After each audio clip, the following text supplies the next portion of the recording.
Bom, em primeiro lugar, para agradecer a vossa presença, para agradecer a vossa disponibilidade e esse grande presente que vocês nos estão a dar justamente com a vossa presença.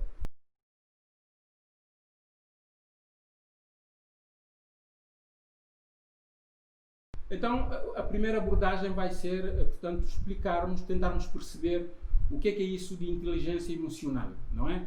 Portanto, inteligência emocional que é algo que tem vindo a ser estudado por pessoas desde há muitos anos. Não é algo recente. Nós temos notícias de que desde os anos 20 do século passado, estudiosos já tinham identificado uma outra inteligência para além daquela que é a inteligência cognitiva que já vem no nosso pacote como ser humano, não é? Portanto, aquela nossa capacidade básica de aprender, de questionar, de refletir, mas eles aperceberam-se que haviam outras nuances relativamente à questão da inteligência que urgia perceber e tentar, portanto, daí tirar o melhor proveito do desempenho do ser humano. Já no ano de 1985, através do Sr. Wayne Penn, começou-se a falar pela primeira vez do conceito da inteligência emocional. E isso apareceu, portanto, através desse senhor que eu vos disse, numa tese de doutoramento que ele, portanto, apresentou, e aí apareceu pela primeira vez o conceito da inteligência emocional. Obviamente que isto ficou, portanto, num meio muito restrito. Na altura, em 1985, ainda não tínhamos tantas facilidades, tantos canais de comunicação como agora, então não houve como, portanto, essa questão ser divulgada como se fosse agora, seria certamente rapidamente divulgada. Então isso ficou como um conhecimento restrito, disponível para muito poucas pessoas. 10 anos depois, em 1995, o Daniel Goleman então escreveu um livro. O Daniel Goleman, que é um americano, um psicólogo, jornalista, que trabalhava para portanto, a editora New York Times. Ele então escreveu um livro e pela primeira vez e de uma forma, portanto, disponível para quase todas as pessoas, sobre inteligência emocional.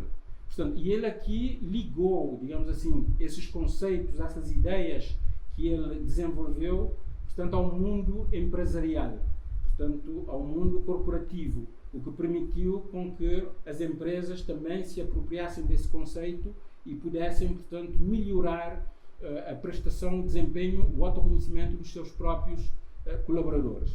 Então, o Daniel Goleman, nos estudos que ele fez e que nos disponibilizou, ele define a inteligência emocional como a habilidade de gerir as emoções de forma que sejam expressas, não é? De uma maneira adequada e efetiva.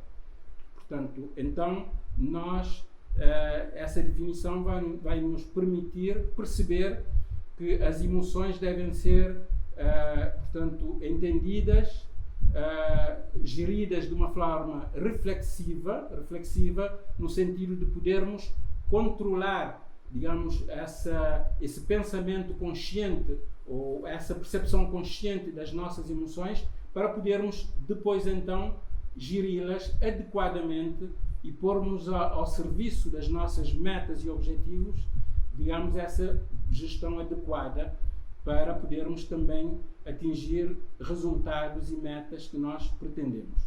Então, o próprio Daniel Goleman, portanto, definiu a gestão das emoções baseados em alguns pilares, nomeadamente o pilar do autoconhecimento, o pilar da autogestão, o pilar da automotivação, da empatia e de competências sociais. Então, esses são os pilares que o Daniel, portanto, nos aconselha estudar, aprofundar, para podermos fazer uma boa gestão das nossas emoções. Bom, aqui neste capítulo eu estou a definir um pouco, digamos, o que é inteligência emocional. Vamos mais à frente, portanto, dando mais informações para complementar essa parte, para além de vermos quais são essas emoções, para que servem, o que é que eles provocam em nós, e mais à frente nós iremos trazer algumas, portanto, trazer detalhes sobre o que estão na base dessas emoções. Portanto, as emoções, digamos, estão aprofundadas no nosso ser a um determinado nível, mas há algo que está mais profundo que estão na base dessas emoções, e provavelmente teremos tempo de vos mostrar algumas formas de resolvermos a questão dessa adequada gestão dessas emoções. Portanto, vocês já ouviram falar que o nosso cérebro está dividido em dois lados. Portanto, temos o lado direito e o lado esquerdo. Portanto, o lado esquerdo é um lado mais racional, portanto, onde estão os pensamentos analíticos, o raciocínio, a linguagem, portanto, a lógica, a escrita, a matemática, portanto, tudo aquilo que são habilidades numéricas, portanto, estão ligadas ao lado esquerdo do cérebro. Já o lado direito é o lado das emoções, portanto, da consciência artística, da criatividade, da intuição, da imaginação, do insight, portanto, do pensamento holístico, da consciência musical. Tudo aquilo que é emocional, então, está alojado aqui no nosso lado direito do cérebro.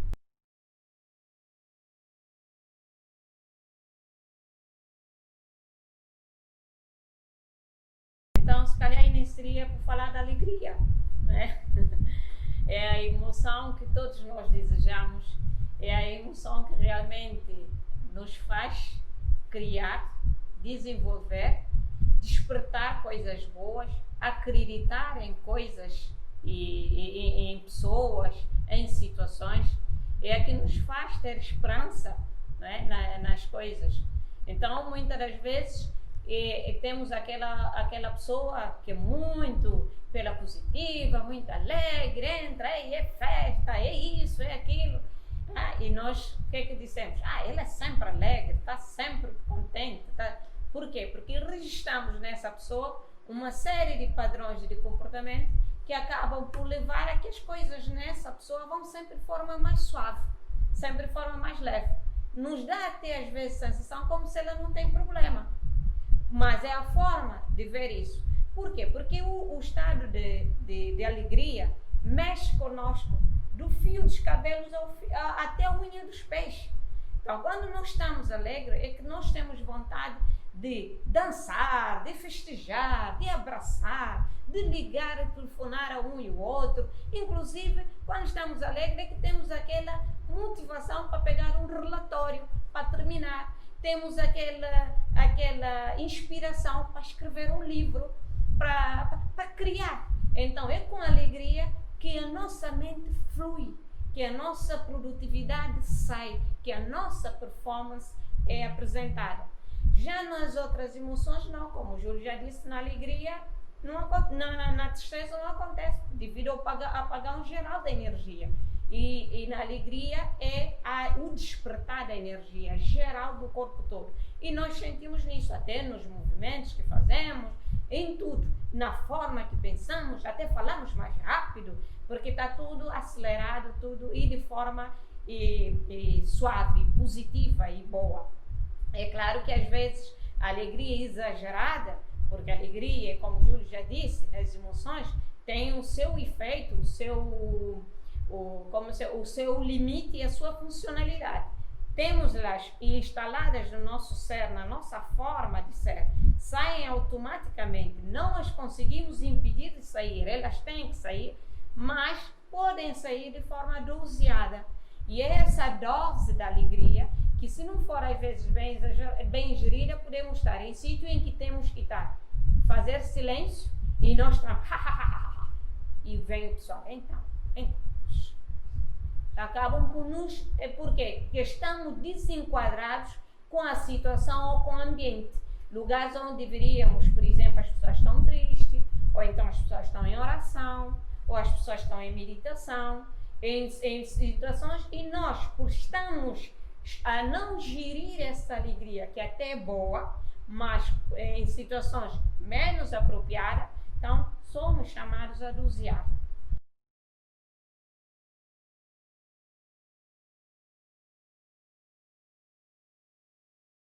Portanto, em primeiro lugar, vou falar da tristeza. A tristeza que nos traz, em primeiro lugar, portanto, que é provocada por um sentimento de perda. Quando alguém perde alguma coisa, portanto, ela fica triste. E a tristeza é uma emoção, portanto, que é provocada por perda de alguma coisa. Alguém perde um ente querido, ou perde um emprego, ou perde uma oportunidade, uma viagem, uma amizade. Portanto, o sentimento de perda provoca a tristeza, que é, de facto, contrário à emoção da alegria. Okay? Portanto, e pode estar ligado, digamos, a perda, de facto, de um ente querido ou de algo muito importante. Então, a tristeza, quando essa emoção, quando ela é despoletada em nós, ela provoca-nos sentimentos que, se perdurarem, portanto, em nós, como muitas vezes acontece, leva-nos, portanto, a um sentimento, digamos, que muitas vezes vai até depressão. E a tristeza é uma emoção um bocadinho dissimulada, porque as pessoas, normalmente, nós quando vemos uma pessoa triste, achamos que é normal, achamos que não, pronto, ela não está bem disposta hoje, amanhã estará melhor. E às vezes, quando nos apercebemos do verdadeiro problema, a pessoa já está num verdadeiro, portanto, estado depressivo, que às vezes fica difícil, portanto, controlar e voltar ao normal. Esse sentimento provocado pela tristeza nos leva à retração, à nostalgia e ao desespero. Então é uma emoção muito perigosa que provoca em nós sentimentos que podem nos levar a situações muito complicadas. Uma boa parte das pessoas que entram no estado depressivo, portanto, começa com essa emoção da tristeza, que de facto, na sequência de uma perda, portanto, a pessoa tem essa emoção e ela muitas vezes não está consciente disso, as pessoas ao redor não se apercebem e a situação, portanto, pode terminar em doenças graves e muito difíceis às vezes de reverter.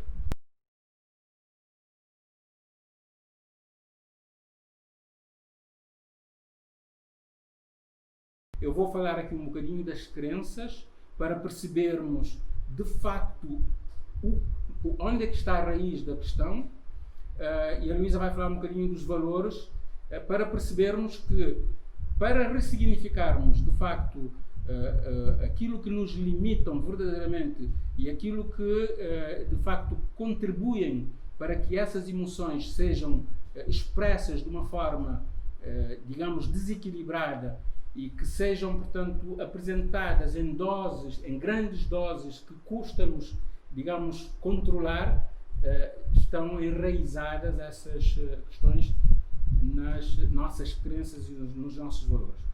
Eu, se calhar, vou projetar aqui um slide que vai me permitir, a mim e a Luísa, explicar-vos isso um bocadinho melhor, para, portanto, entendermos isso é extremamente importante e achamos que pode ser, de facto, mais perceptível desta forma. Deixa eu ver se eu consigo aqui projetar só este slide para podermos falar disto melhor.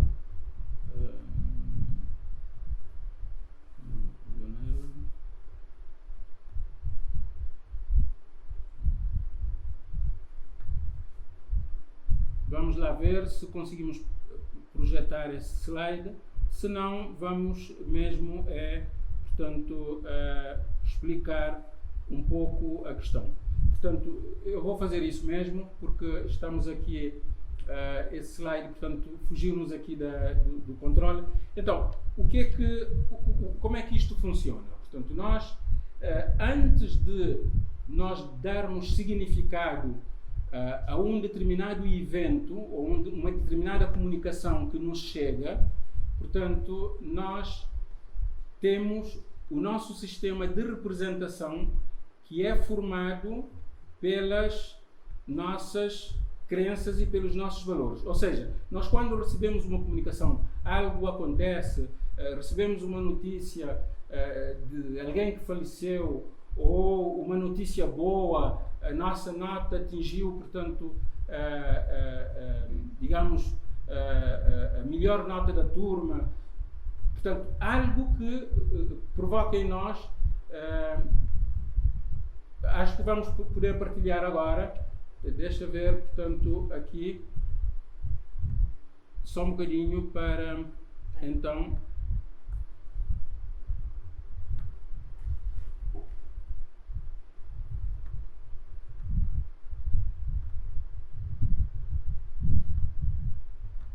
conseguem ver a minha tela partilhada?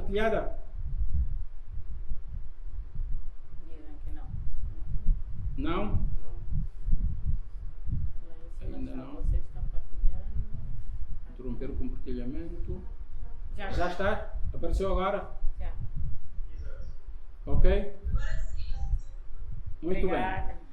Ok. Então, este esquema que parece assim meio complicado, mas representa, portanto, o circuito de comunicação que nós, tudo aquilo que nós recebemos do exterior é comunicação. Portanto, e é a comunicação que nós recebemos que vai nos fazer entender aquilo que nos é comunicado, e em função da representação que nós, da nossa representação interna, assim aparecem as nossas emoções e o estado, portanto, que nos leva à fisiologia e ao comportamento.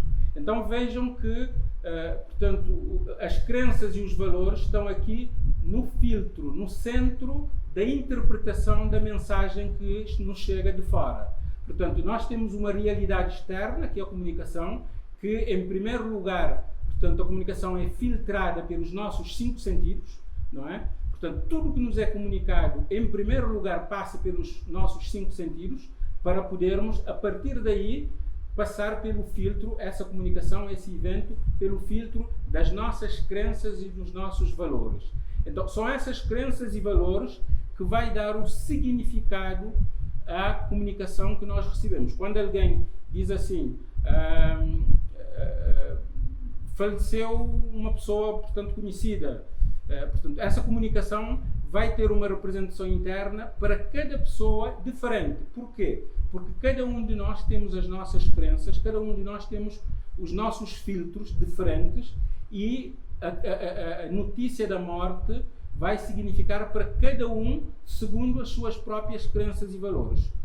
A notícia de, portanto, um familiar, digamos, ter vencido uma doença, de um familiar ter chegado de uma longa viagem, portanto, e que teria provocado em nós saudades, a notícia da sua chegada, portanto, para nós vai representar, e para cada um vai representar, portanto, algo. Nós assistimos com muita frequência, às vezes mesmo em situações de alguma tristeza, e vemos numa família que há, portanto, muitos membros, cada um reage de uma forma diferente a uma notícia da morte. Porquê? Porque cada um tem a sua própria constituição interna em termos de crenças e de valores, e cada um vai dar um significado. Alguns, imediatamente depois de ter o significado, vai despertar nele, portanto, a emoção de tristeza e põe em estado de choro. Outra, por exemplo, vai ficar, portanto, com medo. Então, cada um vai dar, portanto, o seu significado, e daí aparecem as emoções. Então, isso para vos dizer que antes das emoções estão as nossas crenças. E as nossas crenças, portanto, digamos, a camada onde nós devemos centrar para ressignificar, para dar um outro significado, digamos, a essas crenças que nos limitam, ou a essas crenças que provocam essas emoções em doseamentos desproporcionais, que nos fazem, portanto, que nos trazem a dificuldade de poder geri-las, pelo menos imediatamente. Porque a questão das emoções é depois o sentimento que isso provoca e o tempo que nós ficamos nesse sentimento. Porque é impossível nós não sentirmos uma das emoções, em função daquilo que do evento que nos é apresentado, da comunicação que nós recebemos.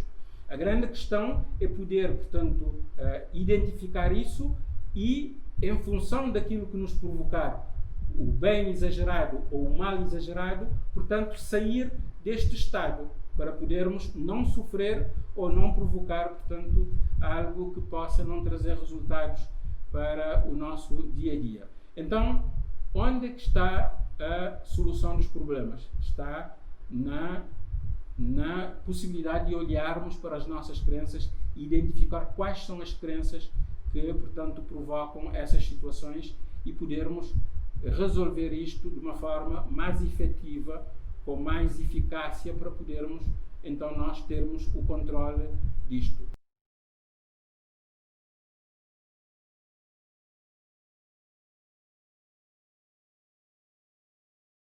As crenças, vocês já sabem, são os tais mitos, né? Que nós vamos ouvindo falar e entranhamos, é mesmo isso. Então eu tenho que funcionar assim. Ou seja, os homens não são sérios, as mulheres não são sérias, eu tenho que funcionar assim. Então, coisas que nós vamos ouvindo repetitivamente, ou por nossos ascendentes, pessoas mais velhas, ou nas escolas, ou com determinados professores, pelo percurso da vida. Vamos ouvindo determinadas mensagens e nós registramos isso e fica como sendo padrões de vida e reagimos a isso. Mas também tem coisas que nós construímos mesmo por bases da vida que nos é passado na educação, que são os nossos valores. Então, de acordo com a estrutura familiar que nós temos, com o passado e a infância, com o meio em que nós vivemos, tem determinados valores em quais nós acreditamos, que esses é que regem a vida. E quando nós temos que tomar decisões, essas emoções, esses valores é que vão funcionar. Por exemplo, se eu tenho um valor concreto que diz, por exemplo, um valor que por exemplo, a ambição ou a conquista, o nome que eu quiser dar, ou status. Então, tudo na minha vida, quando eu vou ter que decidir, eu vou ver se está alinhado com isso. Quer dizer, até às vezes nem vejo, vou respondendo diretamente. Alguém já me convidou qualquer coisa, eu tenho que ir aparecer e eu vou. E às vezes nem estou preparada, às vezes até faço mal. Mas eu digo, mas por que eu fui? Por que eu aceitei aquilo? Eu não devia nada, eu não domino aquilo, eu não sei daquilo. É porque algum valor me moveu a ir. Eu acreditei que eu poderia estar lá. Então, por quê? Porque tem determinados valores que conduzem a nossa vida. Tem valores que são bons, que realmente, por exemplo, que eu digo, serve, por exemplo, o amor. Eu acreditar, por exemplo, um dos valores que eu aprendi, suponhamos, na minha família, no meu meio, o amor está acima de tudo. O que quer dizer que eu, ao acreditar que o amor está acima de tudo, eu tendencialmente não vou ser uma pessoa que tende a ter muita raiva ou que tende a ter muito medo, porque vou ser uma pessoa que o valor do amor vai me mover tanto que eu vou trabalhar sempre a emoção ou procurar sempre despertar na minha atitude, no meu comportamento, na minha relação com as pessoas, o bem, o equilíbrio, a paz, a tranquilidade. Vou sempre trabalhando à volta disso. Por quê? Porque eu tenho por base que o amor está acima de tudo. Então eu vou acreditar que não é na guerra, que não é na confusão que as coisas se resolvem. Então isso vai me tornar que aquela pessoa que tem determinadas reações emocionais diferentes de outra pessoa.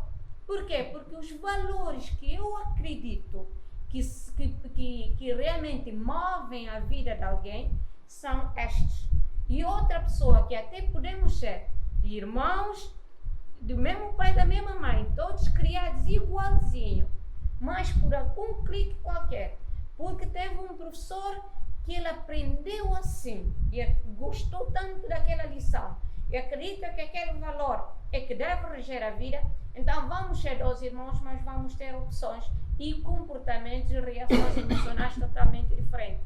Então, um vai acolher, por exemplo, uma traição como, pronto, é difícil, é doloroso, não se deveria fazer, mas o amor está acima de tudo, quer dizer que está à procura de alguma coisa que não tem. Então, deixa eu ir.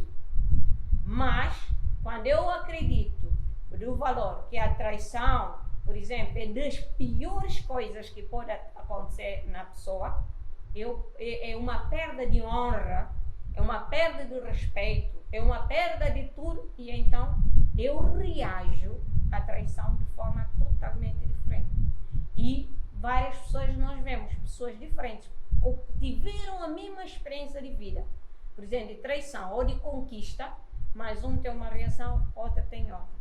Então, os valores que nós aqui temos, que movem efetivamente, são os padrões da nossa vida, é que conduzem e que vão nos dar depois a resposta a nível emocional.